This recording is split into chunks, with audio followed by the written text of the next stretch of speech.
Viajeros, acabo de aterrizar en Juliaca, la ciudad más grande del altiplano aquí en Perú. Pero no me voy a quedar aquí. De hecho, casi nadie se queda en Juliaca. La mayoría de la gente se hospeda en Puno, que es la ciudad más grande frente al lago. Quiero presentarles a Manuel, que va a ser mi guía estos 2 días. Manuel, saluda.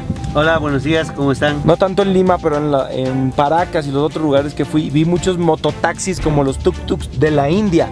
Y me acaba de contar Manuel que de hecho son importados de la India y son unos mototaxis muy útiles, nada más que aquí tienen puertas y están todos cubiertos porque hace frío. Tengo suerte de tener a Manuel conmigo, ya me trajo aquí al mercado local. Buenos días. Karachi, ellos le llaman Karachi. Karachi o es como un fósil viviente. Exacto. Porque se cree que en el tiempo de los dinosaurios era de la misma forma. Ya compramos hojas de coca para la altura, que ahorita nos masticamos unas. A ver, pruebe. Ya está, comí pan y me compré maná, que son como si fueran la versión de las palomitas del lago Titicaca. Esto me recuerda a mi infancia. Te lo juro, sí, me fascina esto. Manuel me lleva a Siyustani, uno de los cementerios preincaicos más importantes de Perú, con una ubicación excepcional. Esta zona estaba habitada por los collas, que vivieron aquí entre el 1100 y 1450 cuando llegaron los incas y los conquistaron. Los collas, como la mayoría de las civilizaciones antiguas peruanas, creían mucho en la muerte o le daban mucha importancia a la muerte porque pensaban que iban a ir a un lugar mejor. Es por eso que sus tumbas son muy importantes. Aquí hay más de 100 tumbas que se les llaman chulpas y se pueden encontrar en ellas entre 15 y 50 personas. Estaban dedicadas a gente muy importante y se les enterraba junto a una esposa, uno de sus hijos, la mayoría de su servidumbre, además de textiles, oro y comida. O sea que a ciencia cierta no saben cómo las construyeron. No conocían la rueda, no conocían el cincel, no conocían el disco diamantado. ¿Cómo hicieron? Donde la uña respalda, ni siquiera la uña ingresa. Un billete de $100 no ingresa. Un cuchillo suizo no ingresa, ¿no? Y te paras acá y miras arriba. Es como si la tumba se caería encima tuyo. Momias han sido sacadas, han sido robadas por el oro, más que todo por el oro, ¿no? Los rayos del sol se proyectaban hacia el centro, conectando los 3 mundos. El mundo de arriba dominado por el cóndor, el mundo del centro dominado por el puma y el mundo o el inframundo dominado por la serpiente. Y probablemente aquí es donde se sacrificaban personas. Los brazos se sujetaban en estos agujeros que quedaban y el cuello quedaba expuesto, listo para ser sacrificados. Les cortaban el cuello. Exacto. Y aquí hay canales y la sangre escurría por estos canales. Como todos los sitios prehispánicos, Siyustani cuenta con sus misterios. En el lugar hay un pequeño museo donde pueden verse un par de momias y algunos cráneos deformados.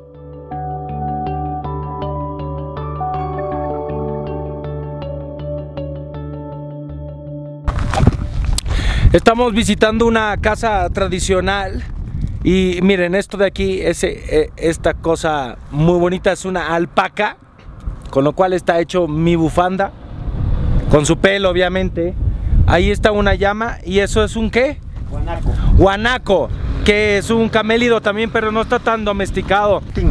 ¿Y a este no lo pelan para hacer cosas? No, no. Chiquitín. Es un guanaco este, ¿no? Guanaco. Y está fumando, ¿no? Estos son los toritos de Pucará, que son símbolos de buenaventura, que son símbolos de abundancia y también protegen la casa, ¿no? Buenos días. Hola, buenos días. Buenos días. Papitas, papas. Si quinoa hoy en día es famoso, probablemente en el futuro lo sea la cañigua, que es más nutritivo que la quinoa mismo, ¿no? Voy a llenar mi papa en arcilla, pues se come la arcilla. ¿Qué tal? Pues había tierrita, pero no está mal. Los locales están acostumbrados a mostrar sus casas a los visitantes y tienen todo preparado para mostrarles un modo de vida que ha sido preservado durante siglos y que les permite vivir a esta altura. Hola. Hola. Bueno, ahora ya estamos casi entrando a una de las habitaciones de una persona que vive a esta altura, cerca a 4000 metros sobre el nivel del mar.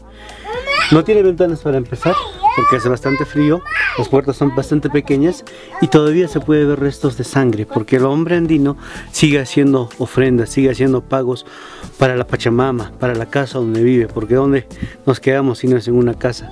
Entonces, una vez que sacrificas un animal, puede ser una alpaca o una oveja, la sangre lo ofreces a la casa y es lo que tenemos acá, ¿no?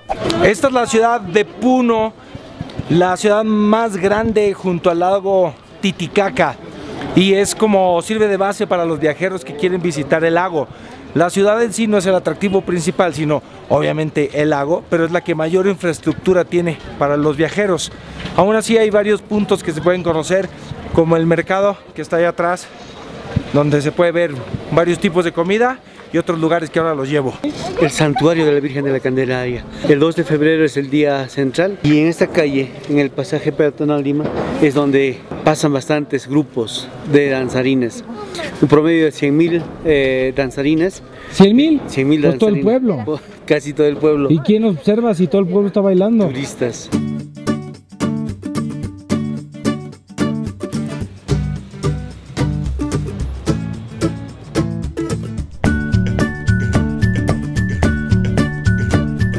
Este de aquí es el Museo Carlos Dreyer, que fue un alemán que vivió aquí en Puno y pintaba y tenía una colección grande. No dejan tomar fotos allá adentro, pero lo padre es que adentro está el tesoro de Siyustani, el sitio que visité, y es lo que encontraban en las tumbas, mucho oro, y ahí hasta unas momias que dan ahí un poquillo de miedo. Lo pueden visitar, cuesta 15 soles la entrada.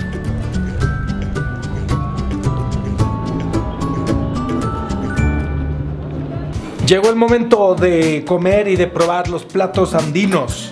Manuel me trajo a La Casona, que dice que es uno de los mejores restaurantes de Puno. Aún así, está bastante barato. De entrada, una dieta de pollo, que es un caldo de pollo, pero con papa y un poquito de espagueti. Estoy tomándome mi té de coca. Obviamente ayuda también para lo de la altura. Llegó el momento del lomo saltado, que ya lo comí en Lima, pero este lomo es especial, porque es de alpaca. Por lo visto aquí en Perú, todos los animales bonitos van directo al sartén. Y la alpaca, con todo y su carisma, a la boca. Está rico, pero sabe como a cordero, ¿no? Un poquito. Los reto a que busquen un lugar en Perú donde coman mal. Eso yo creo que no existe. Pues bueno, provechito, viajeros. Viajeros, les presento el hotel donde me estoy quedando aquí en Puno. Es el Hotel Casa Andina, pero ese que tiene vista al lago, porque hay otro en el centro de la ciudad. Aquí voy a pasar 2 noches. Si vienen a Puno viajando desde Lima o desde un lugar a nivel del mar, les recomiendo escoger un buen hotel para que se queden por lo menos una tarde a descansar, porque la altura afecta al cuerpo y hay mucha gente a la que le da mal de altura. Y uno de los tips es tomar mate de coca o algunos medicamentos. A mí Margarita, mi guía de Lima, me compró unos anoche para tomarme y que no afecte, porque sí se puede, sí hay gente que se pone mal. Entonces digo, está muy alto aquí, hay que cuidarse. Yo esta tarde me voy a quedar a descansar aquí, veré películas, me relajaré, tengo la vista del lago padrísima y ya mañana será otro día. Así que me despido de este video, comenten, denle like, compartan este video con toda la gente que ustedes saben que les gusta viajar, y me despido con la prueba del colchón.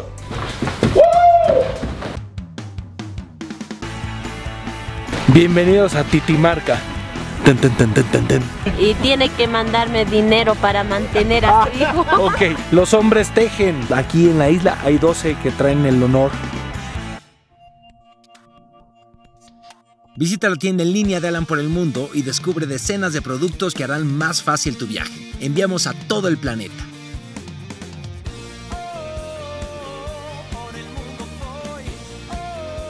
Suscríbete a mi canal y descubre más de 260 videos alrededor del mundo.